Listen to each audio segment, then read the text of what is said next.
We're supposed to benefit from the rise of Asia. So bakit tayo hindi nagbe-benefit? Kasi may mga politiko tayong pulpol ang utak at hindi naiintindihan ang pagbabago ng mundo. Kasi naiwan na sila sa pagiging pro-United States nila. The United States is a declining power, and in a matter of time, it will decline regressively. And obviously, it will happen. Gusto talaga ng mga politiko na hindi umunlad ang Pilipinas at mag-regress lang tayo dahil sa kanilang mga pro-American stance, which is not good for the country. So, yun yung problema. Yun ang mahirap sa mga politiko eh. They like to appear na they care for the Filipino people, pero sa totoo lang naman, sa real life and real talk, wala silang pakialam. Prof, tama ba na isa din sa nagpapadagdag sa sakit ng sakit sa ekonomiya yung pagbaba ng bilang ng mga turismo na pumupunta sa Pilipinas at in fact yung Philippine government parang sinisikap nila na ligawan yung China na binibigyan nila ng, kung hindi ko nakakamali, yung e-visa para at least bumalik dito sa Pilipinas, Prof. Actually, Almar at Admar, ang turismo, ang tourism industry is supposedly yun ang isa sa mga saving grace ng ating ekonomiya at ng ating bansa. Bakit? Because we're supposed to have an advantage. Dahil unang-una, magaling mag-English ang mga Pilipino. Mga bata pa lang magaling na mag-English, di ba? So, kapag may mga papasok na foreigner, they will not have difficulty communication. Communication is very important when you talk about international relation or when you talk about relationship with foreign people. Especially kasi we have that advantage kasi we have the upper hand when you talk about English language command. So dapat, at saka marami tayong magagandang lugar, marami tayong mga beaches. So supposedly ang tourism industry is our saving grace na natutulong siya dapat na malaki para magkaroon ka ng revenue. Ang problema mo ganito. Una, infrastructure. Pangalawa, digital, internet. Nang lumabas ka lang nga ng Pilipinas, wala ka ng internet access. Mahina na. Mahal pa ang internet mo. Second, mahal ang bilihin ng mga pagkain. Pangalawa, transportation mo. Mayroon ka bang train? Halimbawa, from Manila going to Boracay, may train ka ba? Ang mga barko ba okay? Para sa mga foreigner, peace and order ba okay? Especially now, na ang daming mga nangyayaring hindi maganda. Pangatlo, ang infrastructure mo ba, ang land mo, pagpupunta doon sa area, sa isang tourist spot, okay? No? And in the same time, yung bilihin, yung mga hotel, mura ba compared to Bali, compared to Thailand? Mahal. Lahat nakataas. Kahit So yung kung mga ikaw ang local, foreigner, kahit yung mga local, yung local hindi hotel, mahal. hindi ma-avail yung ating tourism dito sa Pilipinas. Hindi, at saka even yung airfare, kasi ang pinaka-convenient is to fly. Pero how much is the flight? Mas gusto ko, kung bibili ka ng ticket from Manila papuntang Boracay, gagastos ka ng malaki, pero mas maliit ang gagastusin mo kung mag-fly ka from Manila going to Thailand, to Bangkok, to be very honest. Kasi I know I fly eh. So yun yung sinasabi ko. Supposedly, okay, ito yung ating saving grace, pero ngayon hindi. Now, on the issue of the Chinese tourists, one thing that you have to remember, if you take a look at the records ng Chinese ng tourism, yung tourist na pumapasok sa Pilipinas, i-compare mo lang yung panahon ni Digong. Tatlo yan na mga turista na palaging gusto-gusto ang Pilipinas. Chinese, Koreans. Japanese, and Korean. Yan tatlo, 'di ba? Yan eh.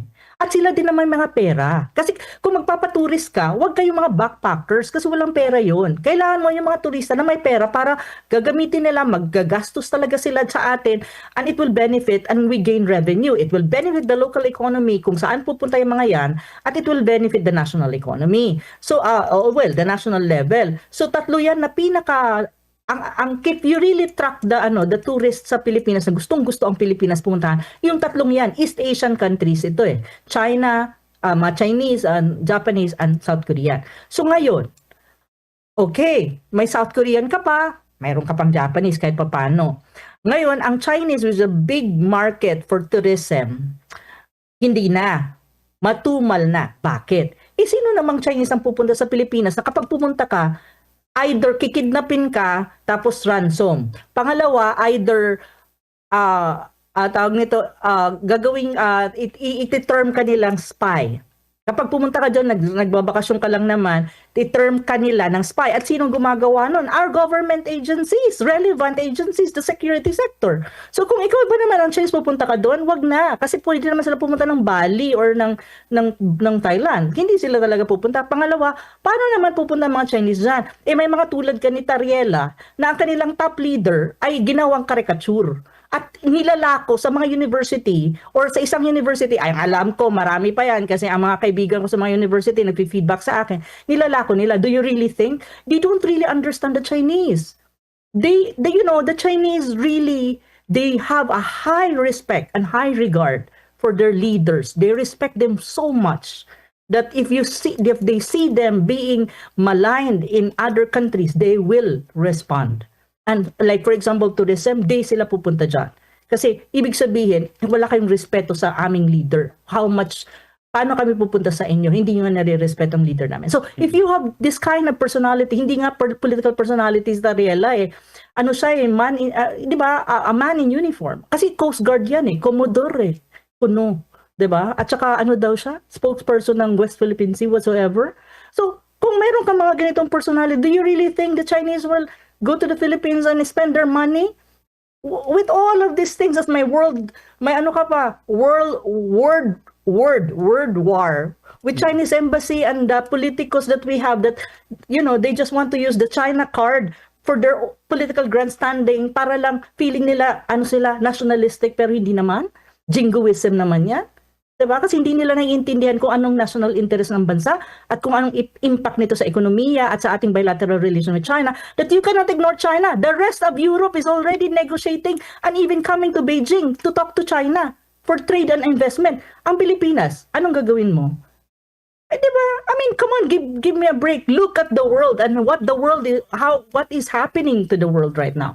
Every country, even the Europeans are coming to coming here in Beijing to talk to Chinese and forge trade and economic agreements because they understand that the world has shifted already.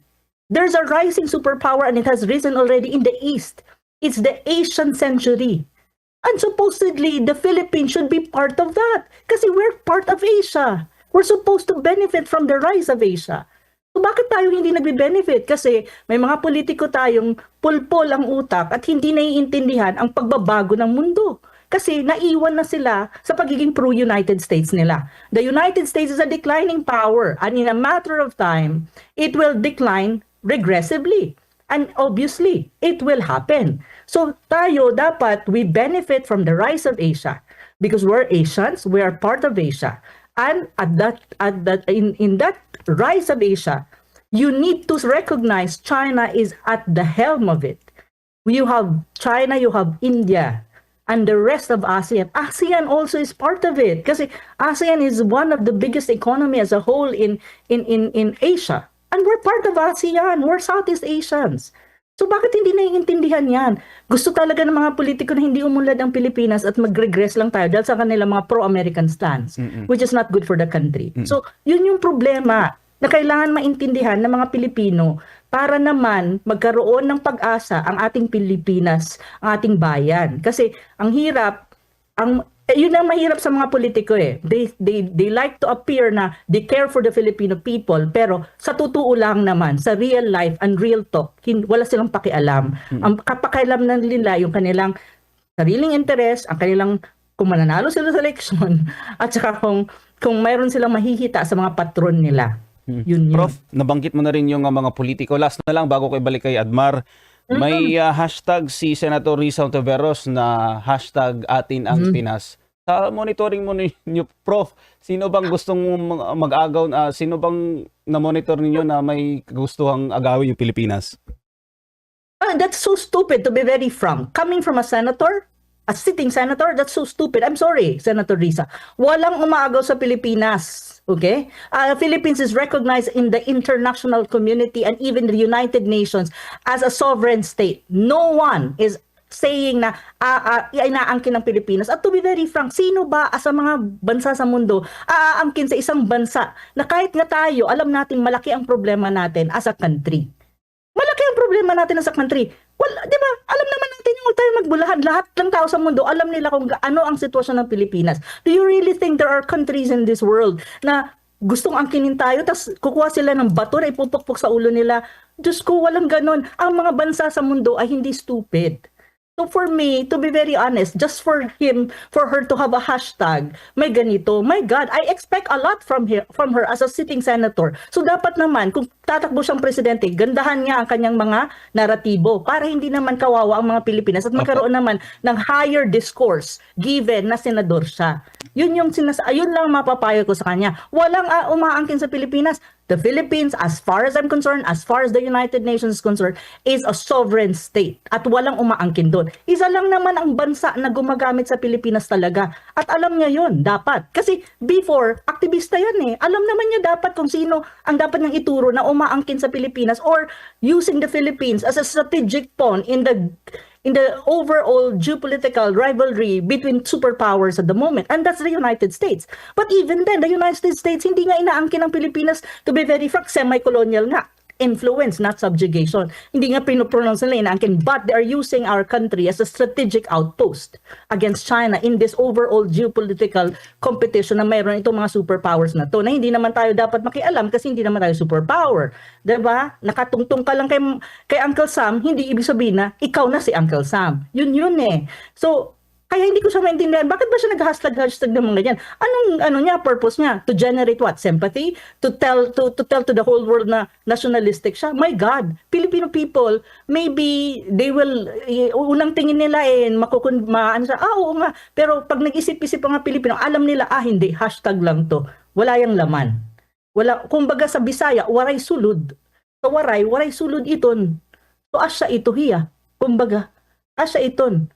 So ako, nakakairita ng ganun kasi you expect a lot from senators supposedly. Kasi they should be very careful in their statement. Pero ang problema kasi ng mga senador natin, lalo na yung mga kakandidato ko sa 2028, is ginagamit nila itong mga hashtag as if projecting themselves as nationalistic. When in fact, kung i-scrutinize mo ng mabuti ang mga sinasabi nila, and if you use a little of your brain, you will see what is really the truth about their hashtags. Walang umaangkin sa Pilipinas. That is what is the truth. That is the truth. Kung gusto niya, itanong niya sa UN. Kung hindi na tayo member ng UN, siguro that's the time na pwede siyang magsabi na, tawag nito, umaangkin. Ang China, hindi nag-i-interest sa Pilipinas kasi kung gusto lang na China, o ang interest niya sa angkinin ng Pilipinas, siguro matagal na nung panahon pa ng historical ancient time. China is already nung ancient time, kaya tinatawag nga siyang Middle Kingdom precisely because at that time very powerful ang China. Opo. Kung yan lang naman pag-uusapan, nung panahon na yun, siguro kung talagang yun ang DNA ng China, mang-invade ng countries, which is not in the DNA of the Chinese, di matagal na sana, di ba? Ang usapin ng South China Sea, again, na pag-usapan na natin kanina with Admar, hindi siya usapin between ang claim natin dyan is not sovereignty. It's exclusive economic zone and sovereign rights.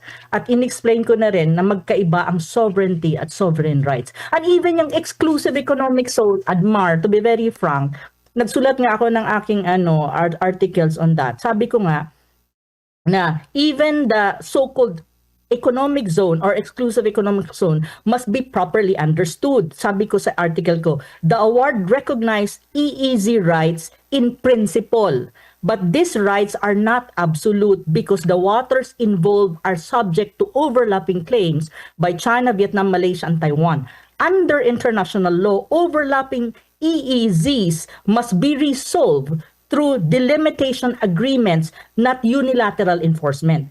An UNCLOS itself requires that such dispute be settled by agreement in accordance with international law. And that's in UNCLOS Articles 74 and 83. So even yung sinasabi natin EEZ, it's not absolute. Precisely nga, may overlapping claims nga. Yung EEZ natin with the EEZ and even sovereignty claims of other claimant states. Opo. Kaya nga dapat intindihin mabuti yan.